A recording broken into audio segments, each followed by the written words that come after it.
નમસ્કાર, આપ જોઈ રહ્યા છો ન્યૂઝ 18 ગુજરાતી। હું છું સિદ્ધાર્થ ધોળકિયા। પંચમહાલથી મહત્વના સમાચાર। પંચમહાલના હાલોલના કંપનીમાં વિસ્ફોટ થયો છે। જીઆઈડીસી વિસ્તારમાં આવેલી કંપનીમાં બ્લાસ્ટ થયો છે। પ્રાથમિક માહિતી પ્રમાણે બોઇલર ફાટ્યાનો અહેવાલ છે।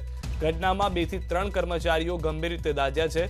કેમિકલ બનાવતી કંપનીમાં થયો હતો બ્લાસ્ટ। વિસ્ફોટથી કાટમાળ દૂર દૂર સુધી ફંગોળાયો હતો। તો દ્રશ્યો આપ જોઈ રહ્યા છો, જે વિસ્ફોટ થયો ત્યારબાદની જે પરિસ્થિતિ છે। બોઇલરમાં બ્લાસ્ટ થયો છે। કયા કારણોસર બોઇલરમાં બ્લાસ્ટ થયો તેને લઈને પણ તપાસ કરવામાં આવશે। કેમિકલ બનાવતી આ કંપની હતી જેમાં આ બ્લાસ્ટ થયો છે।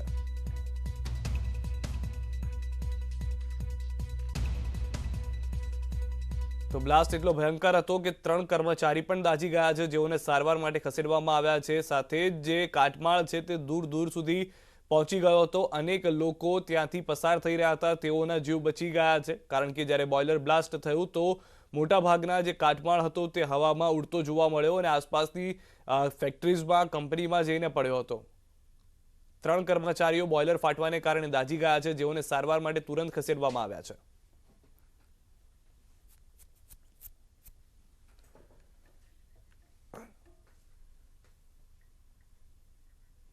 ધર્માંતરણ મામલે વધુ એક ધરપકડ। મુસ્લિમ મેડિકલ સેન્ટરના સુપરવાઇઝરની ધરપકડ થઈ છે। સુપરવાઇઝર મોહમ્મદ હુસૈન મંસૂરીની ધરપકડ થઈ છે। ગેરકાયદેસર ફંડિંગના દસ્તાવેજી પુરાવા નાશ કરવા બદલ ધરપકડ થઈ છે। આફમી ચેરિટેબલ ટ્રસ્ટ અંતર્ગત કાર્ય કરતું હતું। મેડિકલ સેન્ટર દસ્તાવેજી પુરાવા અને પેનડ્રાઈવ પોલીસે કબજે કરી લીધી છે।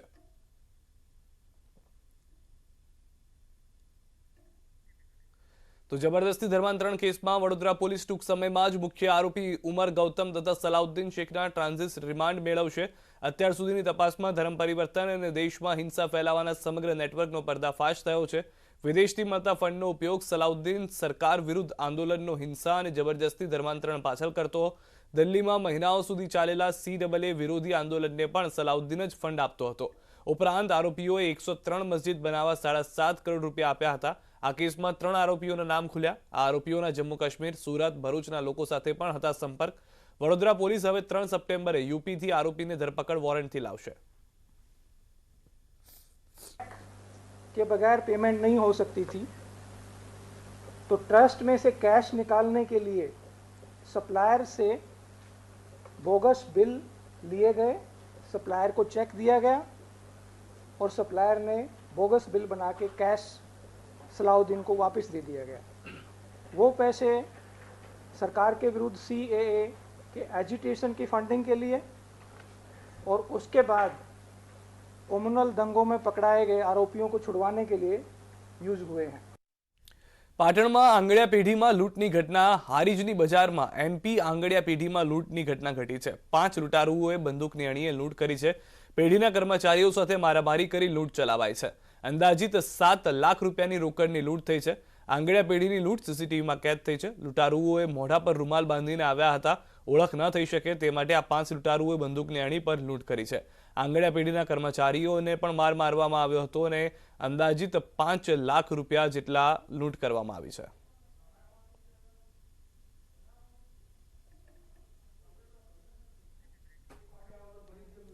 રાજકોટમાં આવકવેરા વિભાગનું મેગા ઓપરેશન। આઈટીએ આરકે ગ્રુપ અંગે સત્તાવાર જાહેરાત કરી। 300 કરોડના બિનહિસાબી વ્યવહારો મળ્યા છે। સહયોગી બિલ્ડર, ડીલર, લેન્ડર્સના પણ શંકાસ્પદ વ્યવહાર મળ્યા છે। 6 કરોડ 40 લાખ રિકવર કર્યા છે। 4 કરોડની પ્રોમિસરી નોટ મળી છે। 1 કરોડ 70 લાખના દાગીના જપ્ત થયા છે। 25 લોકર સીલ કરાયા છે। 154 કરોડની જમીન ખરીદાઈ। 140 કરોડ રોકડમાં ચૂકવાયા હતા। આવકવેરા વિભાગની કાર્યવાહી હજુ પણ યથાવત છે।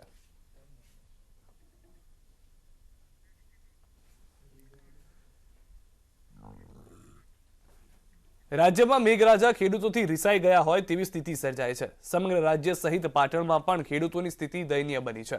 ચોમાસાના પ્રથમ તબક્કામાં મેઘરાજાના આગમનને જોઈ ખેડૂતોએ સારા વરસાદની આશા રાખી વાવણી કરી હતી, પરંતુ ચોમાસાના વાદળા ખોવાઈ જતા ખેડૂતો ભારે મુશ્કેલીમાં મુકાયા। બીજી બાજુ સિંચાઈ માટેની જે કેનાલો પણ પાણીના અભાવે ખેડૂતોના મોંઘા મૂલા પાક પર સુકાઈ રહ્યા છે। જિલ્લામાં કુલ 2,68,000 હેક્ટરમાં વાવેતર કરવામાં આવ્યું, જેમાં બાજરી, મગ, અડદ, જુવાર, દિવેલા, કપાસ, ઘાસચારો સહિત પાકનું વાવેતર કરાયું છે। પરંતુ વરસાદ ખેંચાતા છેવાડાના ખેડૂતોની કફોડી સ્થિતિ થઈ ગઈ છે। પહેલા વરસાદ થયો તો સામાન્ય બહુ વાવણી જોગ નતો થયો, પણ કાંઠા થઈને અમે વાવેતર કરી નાખ્યા અને 45 દિવસથી હજી પણ અમારા આ વિસ્તારની અંદર સાંટો પણ ટીપું પણ પડ્યું નથી. બરાબર, અમે અત્યારે મોંઘા ભાવના બીજવારા વાયા હતા, બાજરી, જુવાર, કઠોળ, મગ, તમામ વસ્તુ આવી હતી, પણ એ બરીને ખાખ થઈ ગયેલી છે. અમારે વરસાદ ના હોવાથી આ બધું ફેલ જવાથી અમારે આ પાક આખો નિષ્ફળ થઈ ગયો. આવો પાક થઈ ગયો હોય તો હવે કદાચ પણ વરસાદ થાય તો અમારો પાક બચી શકે એવું નથી. અમારું અત્યારે પોઝિશન બહુ ખરાબ છે, કારણ કે અમે 25-30 હજાર રૂપિયાનો તો ખર્ચો કરી નાખ્યો. હવે અમારા કને હવે વરસાદ થાય તો અમારા કને બિયારણ ખાતર કોઈ વસ્તુ લઈ ગયા એવી શક્તિ અમારી નથી. હવે સરકાર તો હાલની તકે કોઈ પાણીની શક્તિ કોઈ વસ્તુ છે નહીં. કેનાલ છે પણ 4 થી 5 કિલોમીટર દૂર છે. ગરીબ માણસે આડું કરીને 35-40 હજારનો ખર્ચો કરી અને મગ, મઠ આવું બધી કઠોર વસ્તુ આવી, પણ આ નિષ્ફળ થયું છે. એક તરફ પાણી માટે ઘટ છે, પાણીનો દુષ્કાળની પરિસ્થિતિ છે, તો વરસાદની ખેંચ વચ્ચે પાણીનો બગાડ થઈ રહ્યો છે. પાટણમાં જ કેનાલમાં ગાબડું પડ્યું, પાણીનો બગાડ થયો. રાધનપુરના સાતુન ગામ પાસેની કેનાલમાં ભંગાણ થતા છેલ્લા 15 દિવસમાં ત્રીજી વખત આ કેનાલમાં ગાબડું પડ્યું હોવાના સમાચાર છે. પાણીની અછત વચ્ચે કેનાલના પાણીનો બગાડ થઈ રહ્યો છે. ખેડૂતોનો આક્ષેપ છે કે અધિકારીઓને જાણ કરી છતાં કાર્યવાહી નથી કરાતી. કેનાલનું સમારકામ ન થતા ખેડૂતો રિપેર કરવા મજબૂર બન્યા છે. ખુદ ખેડૂતો આવ્યા છે અને કેનાલને રિપેર કરી રહ્યા છે, જેથી પાણીનો બગાડ બચી શકે. અન્ય ખેડૂતને જે ખેતરમાં પાણી જઈ રહ્યું છે તે પાણી ખેતરમાં જતું બચી શકે અને જે જરૂરિયાતમંદ લોકો છે તેઓને પાણી મળી શકે.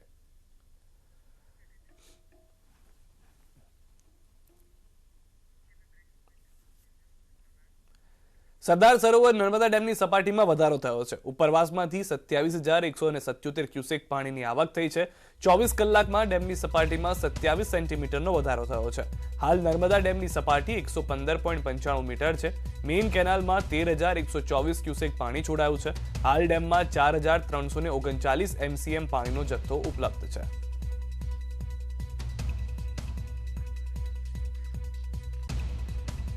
હવામાન નિષ્ણાંત અંબાલાલ પટેલની આગાહી, ગુજરાતના ખેડૂતોને રાહત આપતા સમાચાર. 3 થી 10 સપ્ટેમ્બર ભારે વરસાદ પડી શકે છે. અંબાલાલ પટેલે આગાહી કરતા કહ્યું કે 30 અને 31 ઓગસ્ટે પણ રાજ્યમાં વરસાદની આગાહી છે. ગુજરાતમાં મોટાભાગના વિસ્તારોમાં વરસાદનું અનુમાન છે. બંગાળની ખાડીમાં લો પ્રેશર આવતીકાલ સુધી સક્રિય થશે.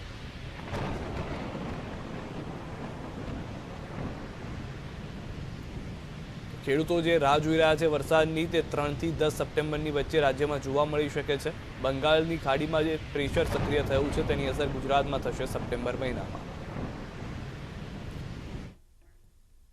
અમદાવાદમાં રેલવે સ્ટેશન પર કોરોના ટેસ્ટ કરવા માટે વ્યવસ્થા ગોઠવવામાં આવી છે. ડેપ્યુટી સીએમની સૂચના બાદ રેલવે સ્ટેશન પર કોરોના ટેસ્ટિંગ હાથ ધરાયું છે. તહેવારોનો સમયગાળો હોવાથી મુસાફરોની સંખ્યામાં પણ વધારો થયો છે, જેથી તકેદારીના ભાગરૂપે ટ્રેનમાં આવતા તમામ મુસાફરોનો RT-PCR ટેસ્ટ કરાવવામાં આવી રહ્યો છે.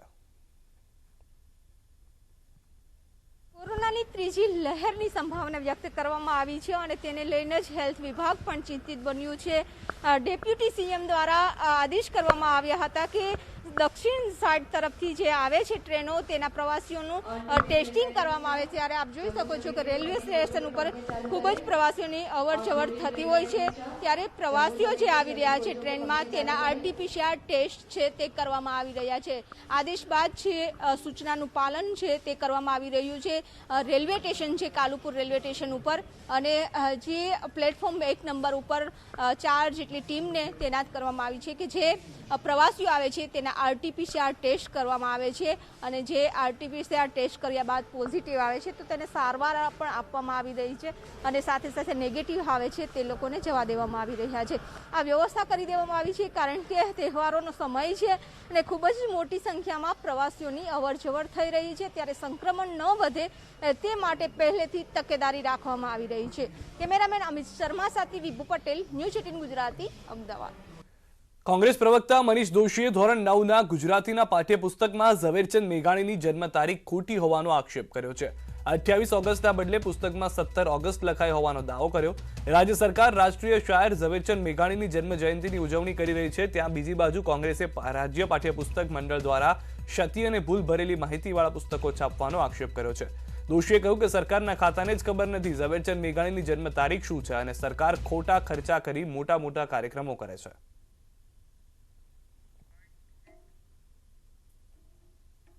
ધોરણ 9ના ગુજરાતી વિષયના પુસ્તકમાં બોલો કરીને જે ઝવેરચંદ મેઘાણીની એક સાહિત્ય કૃતિ છે લોકવાર્તા.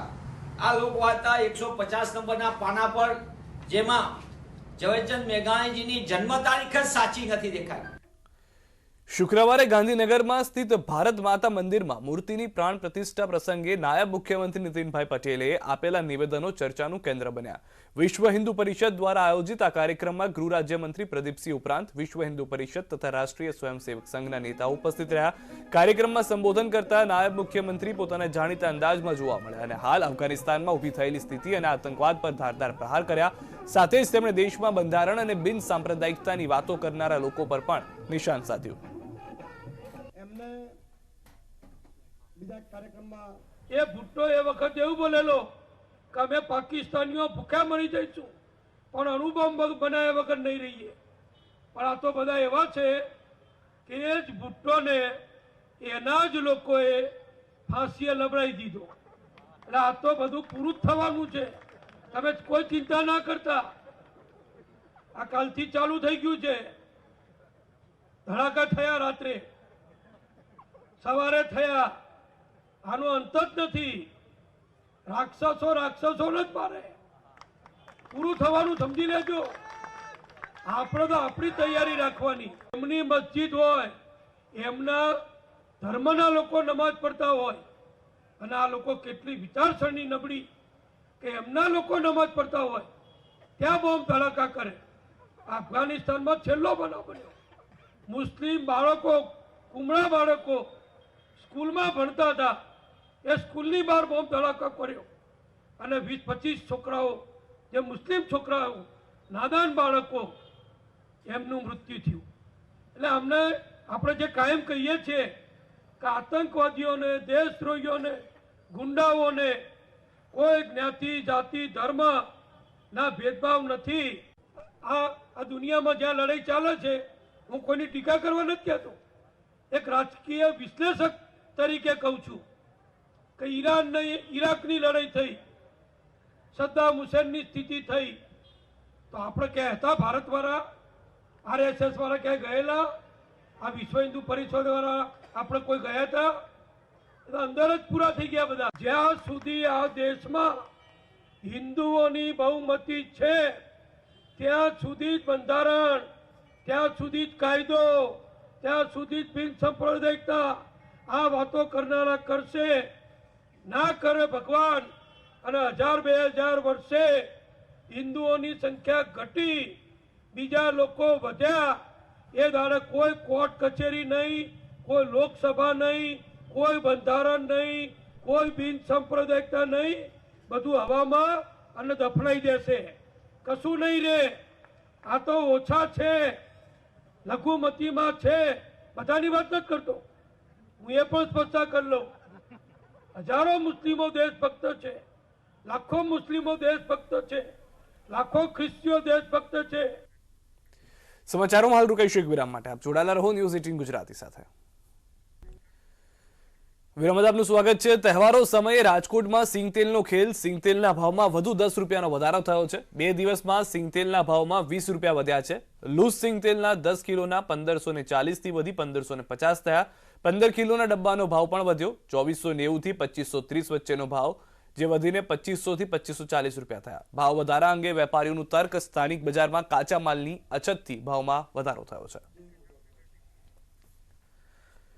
કોરોનાના કેસો ઘટતા અને તહેવારો નજીક આવતા ભાન ભૂલ્યા છે કેટલાક લોકો. જામનગરના મુખ્ય એસટી બસ સ્ટેન્ડ પર ગાઈડલાઈનનું ઉલ્લંઘન જોવા મળ્યું. તહેવારો નજીક છે, જેના કારણે લોકોની અવરજવરમાં પણ વધારો થયો છે. ત્યારે બસ સ્ટેશનમાં લોકોની ભારે ભીડ જોવા મળી રહી છે. મોટી સંખ્યામાં લોકો સોશિયલ ડિસ્ટન્સ વગર તેમજ માસ્ક વગર દેખાઈ રહ્યા છે. તંત્ર દ્વારા પણ કોરોના ગાઈડલાઈનના પાલન અંગે કોઈ પણ જાતની વ્યવસ્થા કરવામાં નથી આવી. આ દ્રશ્યો જોતા એક વાત સાફ થઈ જાય છે કે કોરોનાની ત્રીજી લહેર પ્રસરે તો કોઈ નવાઈ નહીં. કોરોનાના કેસો ઘટ્યા છે ત્યારે તહેવાર ટાંકણે ખાસ કરીને જામનગરના મુખ્ય બસ સ્ટેન્ડ ખાતે જે પ્રકારે આપ જોઈ રહ્યા છો, અનેક લોકો એવા છે કે જે સોશિયલ ડિસ્ટન્સના ભંગ સાથે ઊભા છે, ખાસ કરીને માસ્ક વગર પણ ઊભા છે. જે લોકો છે માસ્ક વગર, એમની સાથે વાત કરશું. ભાઈ, અત્યારે કોરોના છે છતાંય આપણે માસ્ક નથી પહેર્યું, કેમ? સહેજ નહીં ખીચે. આ માસ્ક કેમ નથી રાખ્યો? સહેજ નહીં. અત્યારે 7મ 8મના તહેવાર આવે છે છતાંય કોરોના વધારે થશે તો સહેજ નહીં લઈ લે છે. હવે કેમ ભાઈ માસ્ક નથી પહેર્યું? માસ્ક વગર લોકો ખાસ કરીને કેમેરો જોઈને ભાગી રહ્યા છે. એક બેન છે, બેન માસ્ક કેમ નથી પહેરતા? આ લોકો કોરોનાને આમંત્રણ આપે છે તેવું ચોક્કસ કહી શકાય. ત્યારે ખાસ કરીને તંત્ર દ્વારા પણ તકેદારી ન રખાતી હોય ને લોકો પણ બેફિકર હોય તેવું ચોક્કસ લાગી રહ્યું છે. ત્યારે તહેવારોના ટાંકણે આ પ્રકારની ભીડ અને માસ્ક વગરના લોકો છે એ કોરોનાને નોતરી શકે છે. કિંજલ કારસરિયા, ન્યૂઝ 18 ગુજરાતી, જામનગર. જે લોકોને કદાચ યાદ ના હોય તેઓને યાદ અપાવી દઈએ કે ત્રીજી લહેરને લઈને કેટલાક વૈજ્ઞાનિકો અને ડોક્ટરો આગાહી કરી ચૂક્યા છે. સાથે જ રાજ્ય સરકારે માસ્કમાંથી અને સોશિયલ ડિસ્ટન્સિંગમાંથી હજી પણ છૂટછાટ નથી આપી. વેક્સિનેશન જરૂરથી થઈ રહ્યું છે.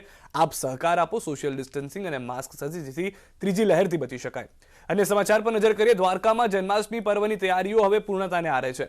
દ્વારકાધીશના મંદિરને લાઇટ અને ડેકોરેશનથી શણગારાયું છે અને રંગબેરંગી લાઇટોથી દ્વારકાધીશનું મંદિર જળજળી ઉઠ્યું છે. જન્માષ્ટમી પર્વની ધામધૂમપૂર્વક ઉજવણી થવા જઈ રહી છે, ત્યારે દ્વારકાધીશ મંદિરને સુંદર શણગાર કરવામાં આવ્યો છે. ખેડાના સુપ્રસિદ્ધ યાત્રાધામ ડાકોર ખાતે રણછોડરાયજીના બાળ સ્વરૂપે 137 દિવસ બાદ સવારી નીકળી. રાજાધિરાજ ગોપાલ લલ્લાજી ભગવાનની વાજતે ગાજતે સવારી નીકળી. કોરોનાની બીજી લહેર બાદ ભગવાનની સવારી નીકળી છે. સવારી નિજ મંદિરથી નીકળી લક્ષ્મીજી મંદિરે પહોંચશે. ભગવાન લક્ષ્મીજી સાથે વચનબદ્ધ હતા, જેથી દર શુક્રવારે અને 11 વાજતે ગાજતે લક્ષ્મીજીને મળવા લક્ષ્મીજી મંદિરે જતા હતા. જય રણછોડના નાદ સાથે ભાવિકો મોટી સંખ્યામાં ઉત્સાહપૂર્વક સવારીમાં જોડાયા.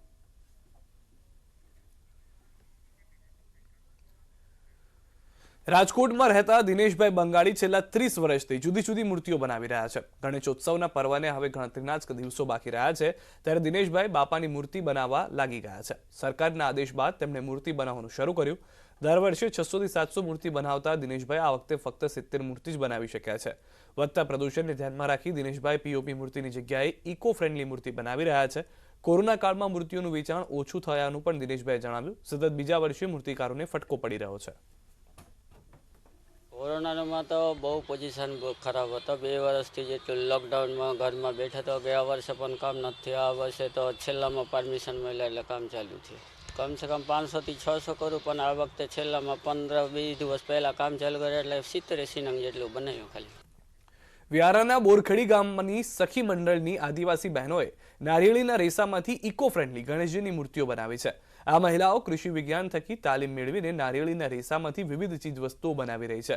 ગણેશ ચતુર્થીના તહેવારને ધ્યાનમાં લઈ સખી મંડળની બહેનોએ સાથે મળીને નારિયેળીના રેસામાંથી ખૂબ જ આકર્ષક, ઇકો ફ્રેન્ડલી અને અવનવી ડિઝાઇનની પ્રતિમાઓ બનાવી છે.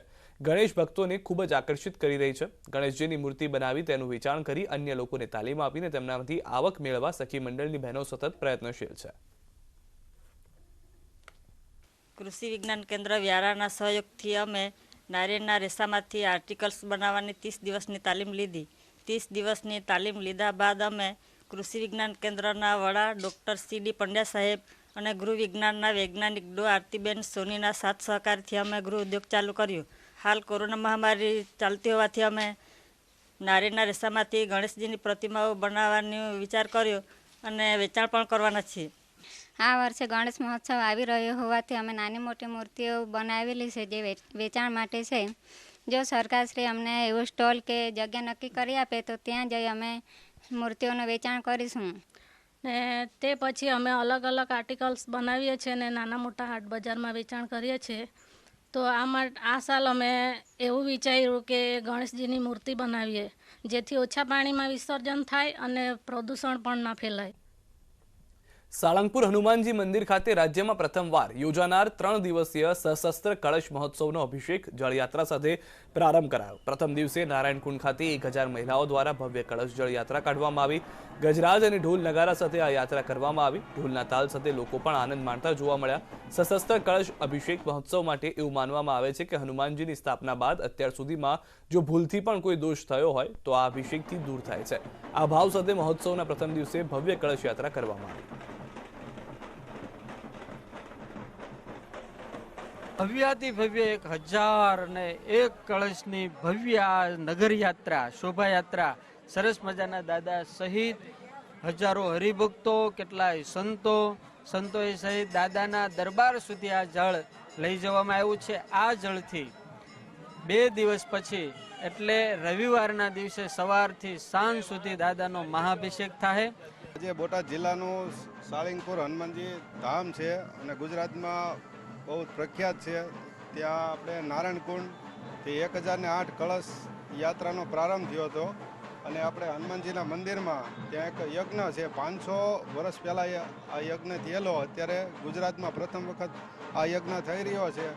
બહોળી સંખ્યામાં ખૂબ સંખ્યામાં હરિભક્તો અહીંયા પધાર્યા અને આ દાદાનો એવો મહોત્સવ છે કે ન ભૂતો અને ભવિષ્ય.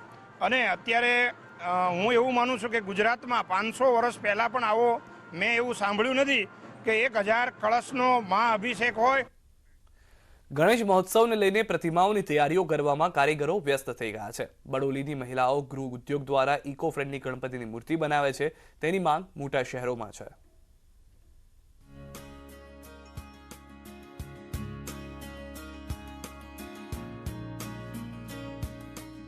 રાજ્યમાં તહેવારોની મોસમ શરૂ થઈ ગઈ છે. અમુક મર્યાદા સાથે મહોત્સવની ઉજવણી કરવા છૂટ અપાઈ છે. ત્યારે ગણેશોત્સવને લઈ મૂર્તિકારોમાં અનેરો ઉત્સાહ છે. હિંમતનગરના ઈડરના બડોલી ગામનું મહિલા મંડળ નારિયેળની છાલમાંથી ગણેશની મૂર્તિનું સર્જન કરે છે. કોરોનામાં તેમનો વ્યવસાય ઠપ થવાનો તેમને વસવસો છે, તો આ વખતે કોઈ ખાસ ઓર્ડર ન મળ્યાનો રંજ છે. માટીની મૂર્તિ એવી છે કે અમારે આપણે 2-3 મહિના અગાઉ અમારે માટીની મૂર્તિ બનાવવી પડે, એની ઉપર રેસાનું કવર ચડાવવું પડે, એની ઉપર લેસ અને દોરાનું ડેકોરેશન કરવું પડે. એટલે અમને સમય જોઈએ પણ એવો સમય અમને મળ્યો નહીં. સરકારે પીઓપીની મૂર્તિ પર મનાઈ ફરમાવી છે, ત્યારે આ મહિલા મંડળ પર્યાવરણને અનુકૂળ એવી પ્રતિમાઓ બનાવે છે.